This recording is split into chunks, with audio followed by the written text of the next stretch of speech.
It's good to have you again. This is Book Review DNG, a channel which was created to share premium content from different authors and different books that talk about personal development, business, and other topics that have personally inspired me. So we have been reading How Successful People Think, and we are still going on with it. And I'm glad to say that we're on chapter 9, so we are soon going to conclude the book and move on to another book. And if you remember very well, I'd mentioned that there is a beauty about how John C. Maxwell wrote this book, so that in every chapter at the beginning there is a quote. And for this specific chapter, we are going to talk about the benefits from shared thinking. The quote that he gave us here is, "None of us is as smart as all of us," from Ken Blanchard. And what is shared thinking? I believe shared thinking has a lot to do with teamwork, because the word shared itself talks about things coming in together, right? And so shared thinking is just people brainstorming on thoughts, all of them randomly, to come up with something big, something major that is going to lead to development, or that's going to lead to finding a solution to a particular problem. And as such, you have to understand one thing about shared thinking. It is, number one, it is faster than solo thinking.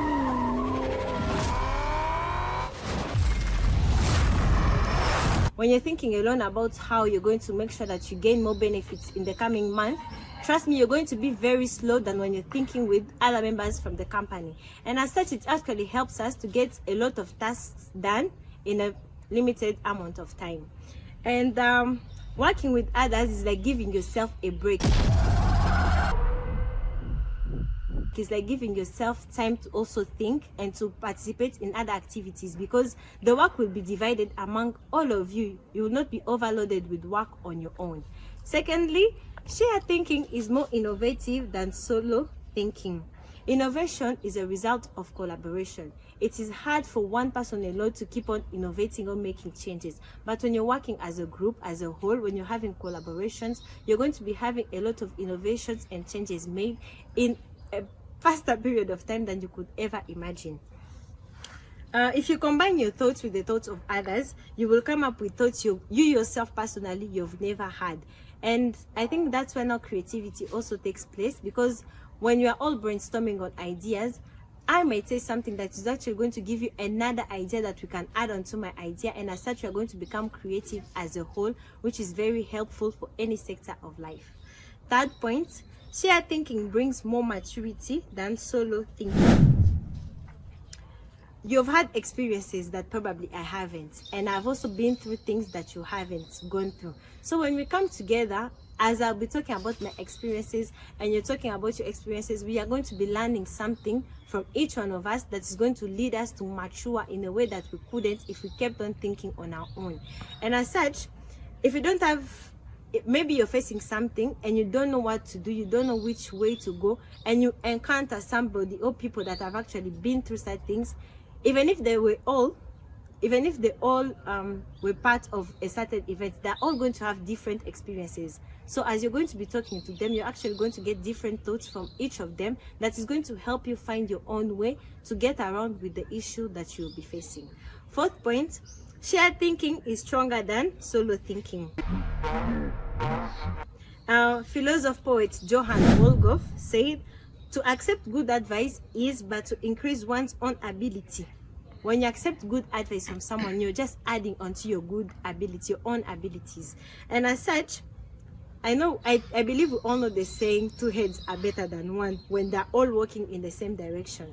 Yeah. So when you all come together, when your entire company sits down and brainstorm on how you're going to market for the new products that you guys are selling, trust me, there's going to be some powerful, there's going to be some superpower actually that is going to come from that meeting. You're going to feel energized because there are so many brilliant ideas that are being shared, that you're going to also unlock parts of your brain, creative parts of your brain that you didn't know you could. And as we talked about in our previous chapter that was focusing on popular thinking, when you're in such a meeting with your with your employees or with your workmates, do not only focus on your idea being chosen or on the popular idea to be picked, but you need to focus your idea. Your aim actually should be to pick the best idea so that you can also get the best results. Fifth point, shared thinking returns greater value than solo thinking.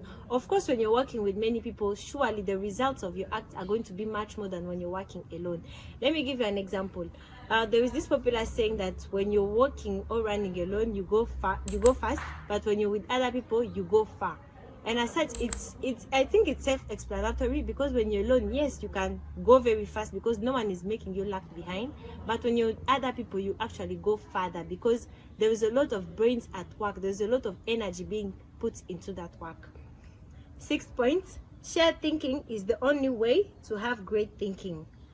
One great idea did not come up on its own. It needed 3 or 4 ideas to be joined together in order to come up with one great idea. So when we have each other's thoughts, when we keep on hearing from each other's thoughts, there's a way we can contribute or connect all of them so that we can have one great thought that is actually going to be more powerful than our own thinking.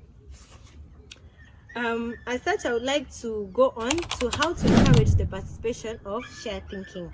Number 1, we need to learn how to value the ideas of others, because if you do not find value in other people's ideas, it's going to be hard for you to sit down and brainstorm with other people.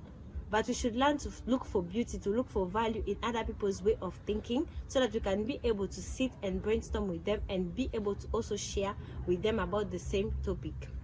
Second point, we have to move from competition to cooperation. One of the major reasons why people prefer to be working alone is because they're not afraid actually of cooperation, but they're so much competitive that they don't want to give room to actually work with other people. So instead of competing with other people, why don't you come together and work together as a whole? Because I believe competition is good, yes, because it also forces you to work harder, but cooperation joins forces together. 2 powerful forces put together is going to create something so magnificent. The person who values cooperation desires to complete the ideas of others and not to compete with them. So I would actually like to advise you, next time when you're in a meeting or you're with a group of people trying to brainstorm on ideas, instead of you looking for a way to outsmart their idea or compete with them, look for a way on how you can actually complete their ideas. Think and get how you can actually, which ideas you can bring together so that their ideas can be a complete whole one that could be used. Another thing, when you're actually with a group of people and let me say someone brings a very nice idea, do not praise the person, praise the idea instead, because when you praise the person, it's going to create a competitive spirit with the other people that are there in the meeting. So we need to learn to praise the ideas, and yes, you can appreciate the person, but do not make it so much about them. Put your focus in the idea so that you can encourage other people to also think and get brilliant ideas.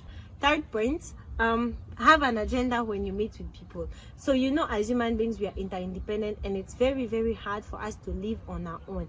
And as such, whenever we are having a conversation, be a dialogue or a conversation with a group of people, we should make sure that the other person is gaining something from us and we are also gaining from them. Let me give you an example. Most people tend to think that because they have a mentor, that their mentor should be doing all of the talking, or they should be the only ones that are giving. But no, I think that is right. Even you as a mentee, yes, you're supposed to listen most, but make sure that when you talk, in that little time that you'll be having to talk or to ask questions, make sure that your mentor is also going to have something that is going to hold on to. And that's how relationship work. Fourth point, you have to get the right people around the table. To gain anything valuable out of shared thinking, you must have people who also engage themselves in good thinking. The mistake most people do today is that they base the people they put around the table on friendships, on relationship, and I don't think that is right. Yes, you may want to include your friends, but how valuable are their thoughts on the issue that you're going to address? So we need to make sure that around the table, when you're talking business, we need to have people that are really going to say something that is very sensible, something that is going to bring progress in the business, regardless whether they are our friends or families or strangers. We need to have such people close to us. This actually brings me to the fifth point that says compensate good thinkers and collaborators well. Here, John C. Maxwell was actually focusing on recruiting. When you're recruiting employees, don't just pick anyone. You have to observe, are they good thinkers? How do they value other people's ideas? How do they collaborate with other people? How creative are they? Because these are things that are going to add value. This is the difference that these employees will actually bring to the company. And yeah, some people actually, they may be good at one thing, they may be good at good thinking, but they do not collaborate well. So we need to keep alternating. When you get someone who can think well, get also someone who is quick with collaboration, who is a fast speaker and nice speaker. John C. Maxwell says in his closing remarks that good leadership is being able to put the right people at the right place with the right purpose to achieve something that is beneficial for the company. And as such, there are actually people who prefer to work alone. That is also not bad, but they should at least be open to allow other people to complete their ideas. They should be able to be flexible enough to allow other ideas to come in, even if they do not necessarily take it in, but at least they can pick a few things that will work for them and complete their own ideas so that they can make it a better one. Thank you so much for watching. This is Book Review DNG. Don't forget to like, share, comment, and subscribe. See you next time.